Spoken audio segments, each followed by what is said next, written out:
Let me ask you something that might completely change how you think about fat loss.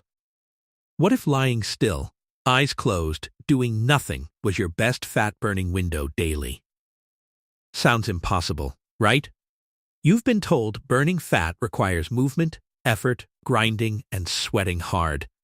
So the idea that your sleeping body burns stored fat while unconscious sounds like infomercial nonsense.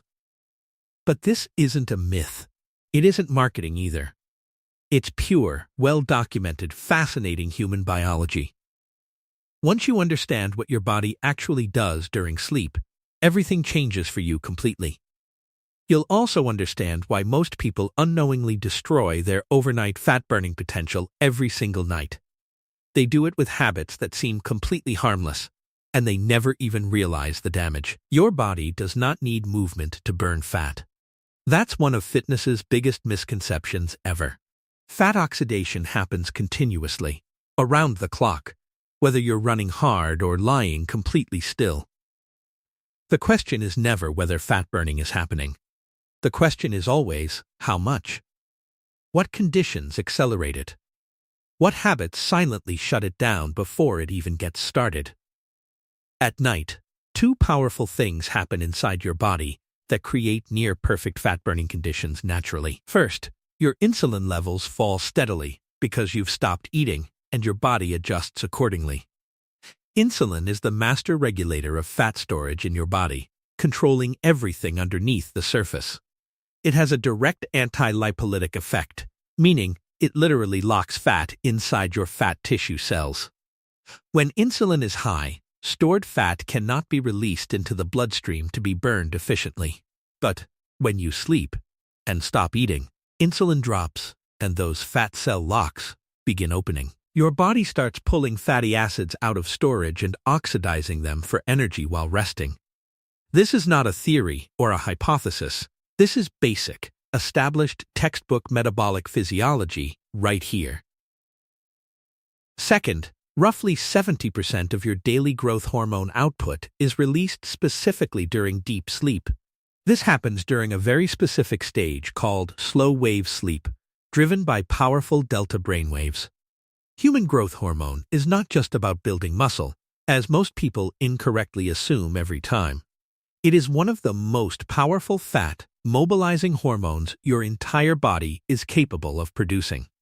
It directly stimulates lipolysis, which is the breakdown of stored fat, and accelerates fatty acid oxidation dramatically. So while you lie there completely unconscious, your pituitary gland is aggressively pulling fat from storage. Your sleeping body, operating at its full potential, is genuinely and powerfully a fat-burning machine overnight. But here's the uncomfortable truth that most people in the fitness world never actually talk about. Most people are doing things every day that quietly and consistently destroy both of these mechanisms. And if you don't identify and fix these habits, no gym routine will ever fully compensate. No calorie counting, no supplement stack, and no amount of discipline will deliver the results you want. So, before we get into strategies, there is one foundational principle you absolutely must understand right now. Do not ever sacrifice your sleep to get more activity. This rule is non-negotiable and critical. If you had to choose between sleeping at 8 or staying up for 2 hours of cardio, sleep wins. Getting enough quality sleep is a far bigger lever for your metabolism than most people ever realize. A study published in the journal Sleep followed two groups through an 8-week calorie restriction protocol carefully. Both groups restricted calories equally, calibrated precisely to each person's individual body weight and energy needs. The only difference was that one group also restricted their sleep to 5.5 hours nightly. They did this 5 nights per week, with 2 recovery nights allowed on the weekend for rest. Here's where it gets truly eye-opening and changes how most people think about fat loss forever. Both groups lost the same total amount of weight over the course of the 8-week study period. On the surface, that seems to suggest sleep didn't really matter much to the overall weight loss outcome. But when researchers looked at what each group was actually losing, the picture became shockingly and dramatically different. The sleep-restricted group experienced 56% less fatty acid oxidation compared to the normal sleep group's results. The sleep-deprived group was losing far more muscle and lean mass, and dramatically less actual stored body fat. On top of that, the sleep-restricted group saw a 24% drop in their circulating leptin levels. Leptin is a hormone that plays a direct and significant role in fat mobilization throughout the body. When leptin drops, your body's ability to efficiently access and burn stored fat decreases right alongside it. The sleep-restricted group also experienced a measurable decrease in their overall resting metabolic rate during the study period. Their baseline calorie burn, the calories their body uses just to stay alive, was actually slowing down. This study is not just interesting data. It is a fundamental wake-up call about how the body works. You can do everything else right. The workouts, the diet, the tracking, and poor sleep destroys it all. Sleep is not passive recovery. Sleep is an active, biological, hormonally driven fat loss strategy. Treat it exactly that way. Now let's talk about the specific things you can do to maximize your overnight fat oxidation starting tonight. The first and most impactful strategy is protecting your insulin levels in the final hours before sleeping each night. Insulin is the gatekeeper of fat burning, and if it's elevated when you fall asleep, fat burning stalls. Your body will still burn calories while you sleep, but the fuel source shifts dramatically away from fat. The single most important thing you can do is control what goes into your mouth before bed carefully. Carbohydrates spike insulin significantly. That's not inherently bad. Earlier in the evening, they can actually aid sleep onset. Having complex carbohydrates 3 to 4 hours before bed helps your brain transition smoothly into deep sleep stages. But the closer you get to actually sleeping, the more important it becomes to avoid carbohydrates entirely. If you find yourself wanting to snack in that last hour or two, keep it high-fat and low-carb. Fat has an almost negligible effect on insulin levels, making it the ideal late-night snack macronutrient consistently. A small handful of macadamia nuts, some full-fat yogurt, or a few slices of avocado work perfectly here.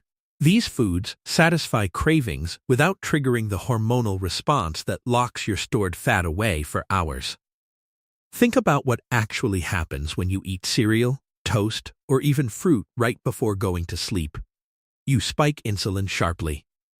You fall asleep. And for the next several hours, insulin is still coming down slowly. Your body spends those early sleep hours waiting for insulin to fall before fat burning can even begin.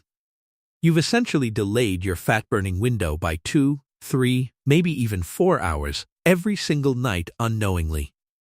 Over weeks and months, that adds up to an enormous amount of lost fat-burning potential during sleep. Protecting your insulin before bed doesn't require complexity. It just requires awareness of timing and food choices made. The second strategy involves water, and it works in a way that surprises almost everyone who first hears it. Drinking water actually increases your resting energy expenditure through a well-documented mechanism called water-induced thermogenesis in research. When you consume water, your body works to bring it to body temperature and process it through cells. This osmotic process of transporting water across cellular membranes requires real energy expenditure from your metabolic system constantly. A study found that drinking 500 milliliters of water before each main meal produced meaningful weight loss results. Researchers attributed a significant portion of this outcome to the thermogenic effect of the water consumption itself. So, drinking around 500 milliliters of water before your evening meal can meaningfully boost your resting metabolism. This elevated metabolic rate carries right into your overnight fasting and fat-burning window, working in your favor. But the timing matters critically here. Because drinking large amounts of water right before sleeping causes a problem. You'll wake up needing to use the bathroom, disrupting your slow-wave sleep and interrupting your growth hormone pulses. Those growth hormone pulses are precisely what drives fat oxidation during sleep, so protecting them is absolutely essential. The sweet spot is hydrating heavily before dinner, not directly before bed, to get the thermogenic benefits safely. Drink your water, let it absorb and process through your system over the course of the evening hours. By the time you actually lie down, you won't be waking up urgently an hour into your sleep. Small timing adjustment. Genuinely meaningful and measurable impact on your overnight fat-burning environment and metabolic rate nightly. The third strategy is one almost nobody thinks about, yet it may be the most important one overall. You need to ruthlessly and intentionally protect your slow-wave sleep every single night, without compromise or exception. A study in the American Journal of Clinical Nutrition looked specifically at what fuel sources the body uses during sleep. They examined what happened to fat versus carbohydrate burning when sleep was repeatedly fragmented and disrupted throughout the night. The results were striking and direct. Disrupted slow-wave sleep caused a measurable shift away from fat oxidation immediately. Subjects who were repeatedly woken up were burning significantly more carbohydrates and significantly less fat throughout the night consistently. The mechanism is direct and clearly understood by researchers who study sleep and metabolism together in controlled settings. Slow-wave sleep is when the pituitary gland releases those massive, powerful pulses of human growth hormone into circulation. When you keep waking up, those pulses get interrupted, cut short, or suppressed before they can fully develop properly. Growth hormone drops. Fat oxidation falls. Carbohydrate burning rises to fill the gap left by the missing hormone. Every time you wake up and fall back asleep, you're essentially restarting the hormonal process from the very beginning again. So protecting slow-wave sleep is not just about feeling rested the next morning. It's a fat loss strategy. Here is exactly what you can do to meaningfully improve your slow-wave sleep, starting immediately and consistently. Increase your fiber intake deliberately, because the research connecting gut microbiome diversity to sleep quality is genuinely compelling science. Higher levels of butyrate-producing bacteria and lactobacillus strains in the gut are directly linked to improved deep sleep.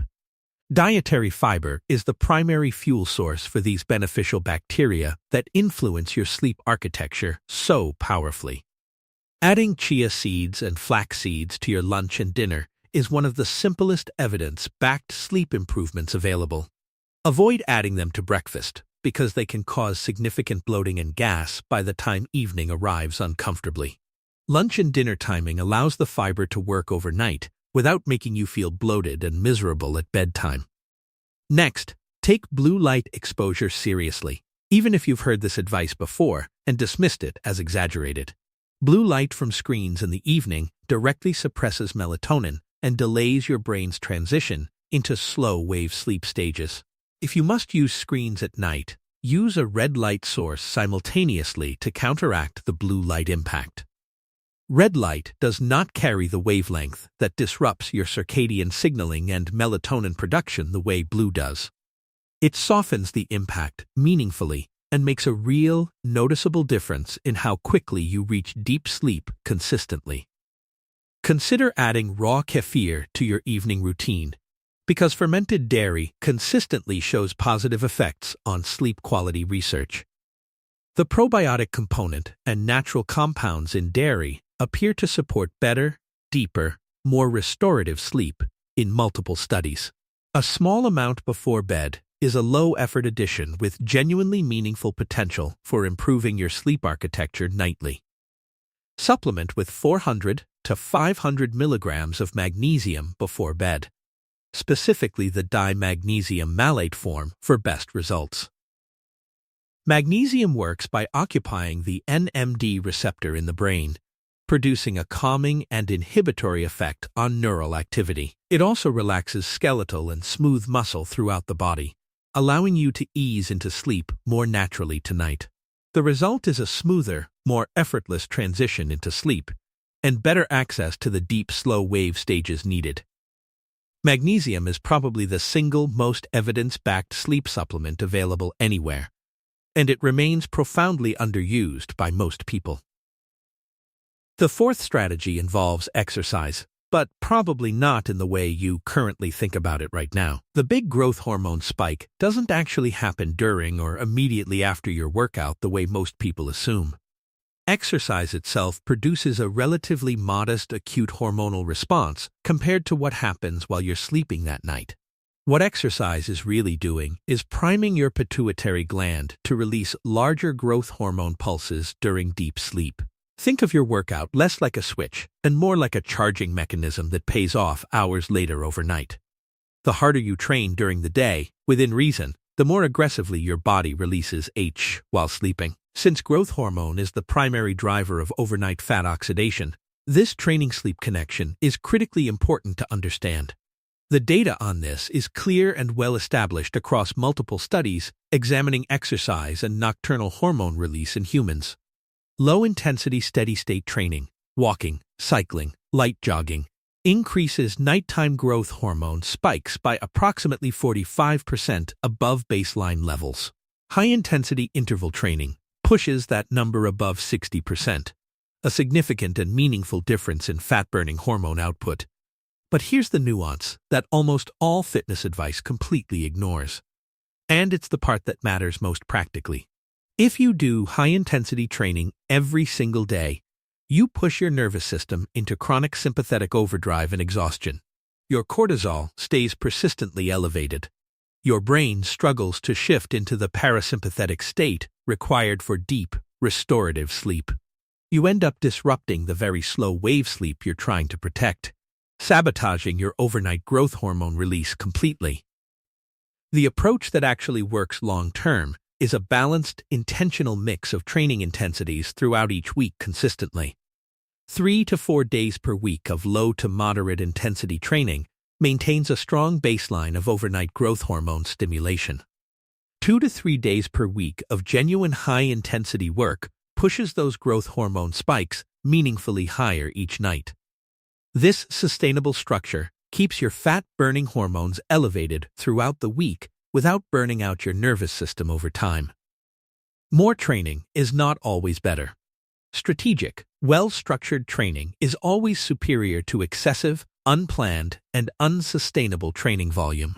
The fifth and final strategy ties everything together, and it carries some of the most compelling evidence behind it.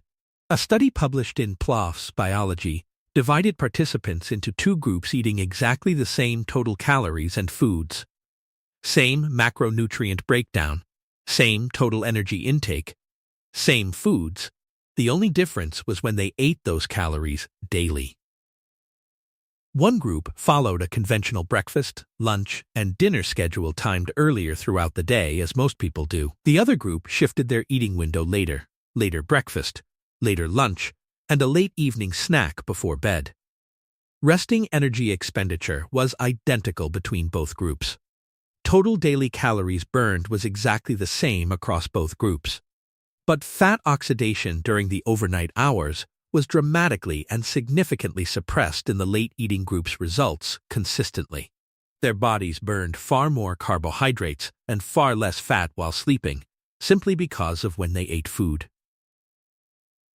This tells us something profound. Meal timing directly influences the hormonal environment your body operates in during sleep nightly.